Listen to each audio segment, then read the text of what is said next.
साथियों, आज एक वृक्ष की महिमा सुने और दर्शन करें और एक रहस्य भी जानें कि दुनिया में एक वृक्ष के फूल ऐसे हैं जो ज़मीन पे गिर जाते हैं और फिर भी वो भगवान के सिर पे चढ़ाए जाते हैं। आपको मालूम है कि वो वृक्ष कौन सा है? आइए जानते हैं और साथ में सनातन के मूल का रहस्य भी जानते हैं इसी वृक्ष के माध्यम से। अरे, इस वृक्ष की बड़ी महिमा है। ये कहाँ से निकला है मालूम आपको?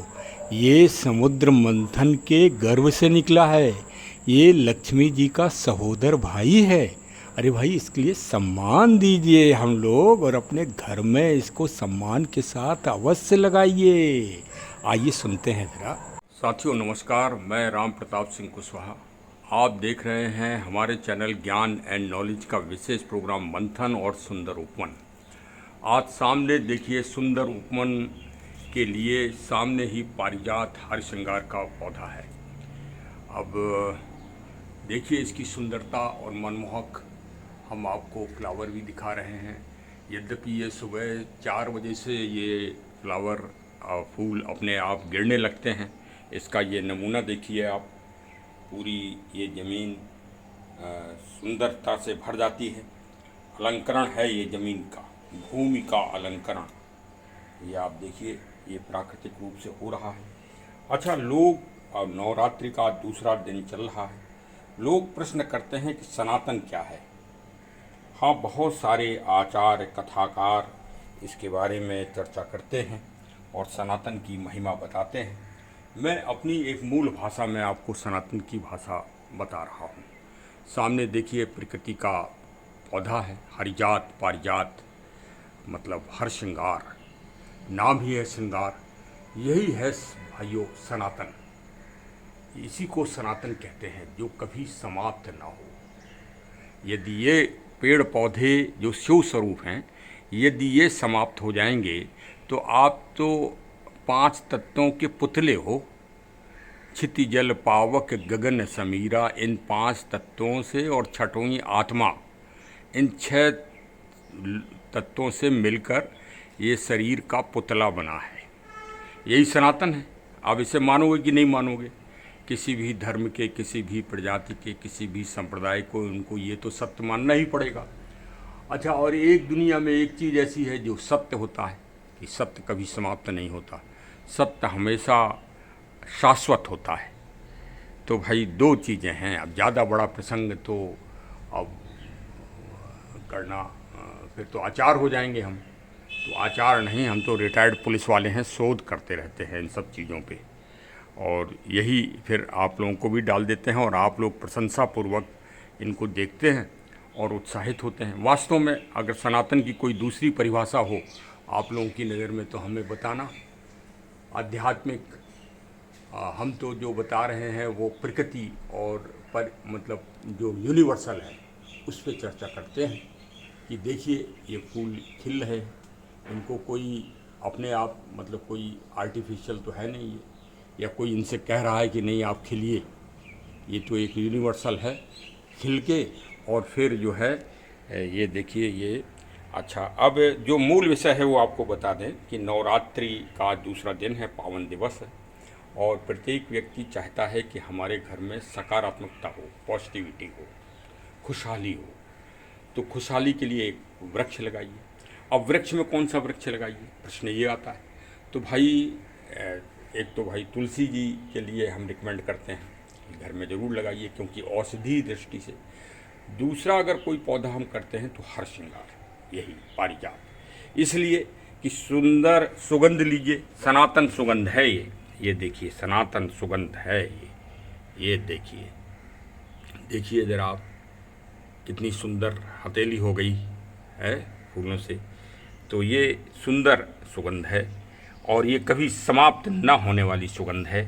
और जिस घर में ये लग जाता है, ऐसा वास्तुशास्त्री कहते हैं, भाई वास्तुशास्त्रियों की बात है ये, कि उस घर में फिर जो है सकारात्मकता, पॉजिटिविटी आ जाती है और नकारात्मकता दूर हो जाती है। देखिए इस दुनिया में 2 ही संस्कृति हैं, ना कोई जाति है ना कोई धर्म। ये सब आडंबर हैं, अपनी अपनी दुकानें चला रहे हैं सब लोग। और फिर सनातन कोई दुकान नहीं है, सनातन तो सार्वभौमिक है। अगर हम ये कहें कि भाई आप ये बन जाओ तब तो आप अलग हो, लेकिन जो आप मूल हो, जब मूल मूल तो धर्म है भाई। अब मूल क्या है? प्रकृति, पेड़ पौधों की, जीव जंतुओं की। आज जीव जंतु दिवस भी है। हाँ, जीव जंतु जो लुप्त होते जा रहे हैं उनके संरक्षण का दिवस भी है।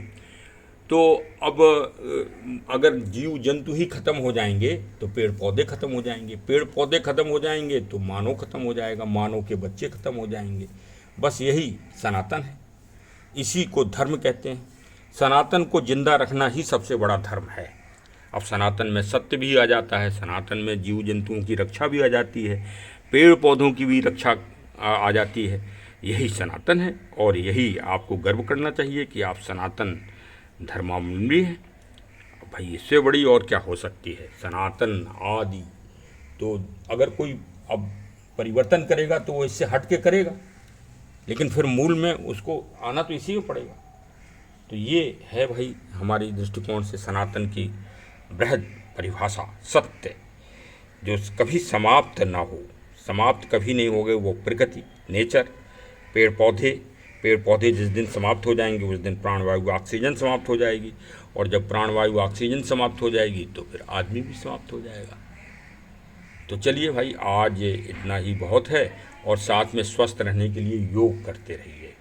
और इस पौधे को अपने घर में किसी भी वास्तु दोष को अगर समाप्त करना है आपको, तो हरिजात का वृक्ष पूर्व, ईशान कोण और उत्तर दिशा में आप लगाइए अपने घर में। देखिए, हम कहते हैं, इसीलिए हमारे चैनल को ज़रूर सब्सक्राइब कर लीजिए कि इतनी अच्छी जानकारी, बेहद वैज्ञानिक जानकारी आपको कहीं नहीं मिलेगी। अब हमने कहा पूर्व, उत्तर और ईशान कोण में क्यों लगाइए? क्योंकि जब इसके ये फूल खिलेंगे ना और ये सुगंध फैलाएंगे तो भाई पूर्व दिशा से सुगंध आती है, पूर्व दिशा से सूर्य उगता है। अब इसको तो कोई आज तक बदल नहीं पाया, चाहे जितने बड़े धर्मावलंबी, विभिन्न धर्म संप्रदाय हो जाएं, मजहब हो जाएं, लेकिन जो यूनिवर्सल है कि सूर्य पूर्व से ही उगता है। तो वृक्ष भी आप सुंदर अपनी पूर्व दिशा में लगाइए, उत्तर दिशा में, ईशान कोण में, तो फिर वो आपके घर में उसी तरह से बहुत अच्छा जो है पॉजिटिव सकारात्मकता छोड़ेंगे। फिर सब लोगों में सुख शांति रहेगी, अपनत्व रहेगा, बंधुत्व रहेगा। हाँ भाई, नवरात्रि हैं और नौ और रात्रि, मतलब दिन में तो सभी लोग वो करते हैं, हाँ, तो सनातन में रात्रि में भी अध्यात्म का जन जागरण होता है। तो चलिए, जय माता दी की एक बार बोलिए। और हर श्रृंगार का वृक्ष कटिंग से भी लग जाता है, बीज से भी लग जाता है, और नहीं तो भाई किसी नर्सरी से अच्छा पौधा खरीद के लाइए जिसकी जड़ें विकसित हों और उसमें अंकुरण हो रहा हो, वो पौधा लाइए। हाँ, ऐसा पौधा मत लाइए, जड़ देख लीजिए जड़ मजबूत है कि नहीं, क्योंकि बारिश में कटिंग लगा देते हैं नर्सरी वाले और उसमें कटिंग हार्मोन्स लगा देते हैं तो तुरंत जड़ निकल आती है, लेकिन वो अस्थायी होती है। तो चलिए साहब, बहुत बहुत शुभकामनाएँ, मंगल कामनाओं सहित ये देखिए पारिजात के वृक्ष हमारे चैनल और हमारी ट्रस्ट राम रक्षा फाउंडेशन ट्रस्ट 999 लखनऊ, जो प्रकृति के पेड़ पौधे, जीव जंतुओं की रक्षा के लिए और पर्यावरण के विकास के लिए और जलवायु नियंत्रण, क्लाइमेट चेंजिंग, ग्लोबल वार्मिंग के लिए कार्य कर रही है। उसमें भी आप अंशदार, भागीदार बनिए, सहयोग करिए हमारी संस्था ट्रस्ट को। हाँ, ये भी आप लोगों का दायित्व है। जब भाई हमारी ट्रस्ट मजबूत होगी तो हम और अच्छा कार्य कर सकेंगे, आप लोगों के नाम से भी पेड़ लगा सकेंगे। हाँ, आप लोगों के नाम से भी जीव जंतुओं की रक्षा करवा सकेंगे। तो सहयोग भी करिए, प्रत्यक्ष करिए, अप्रत्यक्ष करिए, धन से करिए, द्रव्य से करिए, ये आपकी मर्जी है। नवरात्रि में दान जरूर दीजिए, दान उस व्यक्ति को दीजिए जिससे आपका धन यश, सम्मान, राष्ट्र सेवा, देश सेवा, समाज सेवा, परिवार सेवा में खर्च हो सके और उसके सनातन परिणाम आए जो कभी समाप्त ना होने वाले हैं। चलिए, बहुत बहुत धन्यवाद। हमारे चैनल को जरूर सब्सक्राइब कर दो, एक काम यही कर दो भैया, और मिलने जुलने वालों को फॉरवर्ड कर दें। सबको हार्दिक मंगल कामनाएं। जय हिंद, जय हिंद, जय हिंद।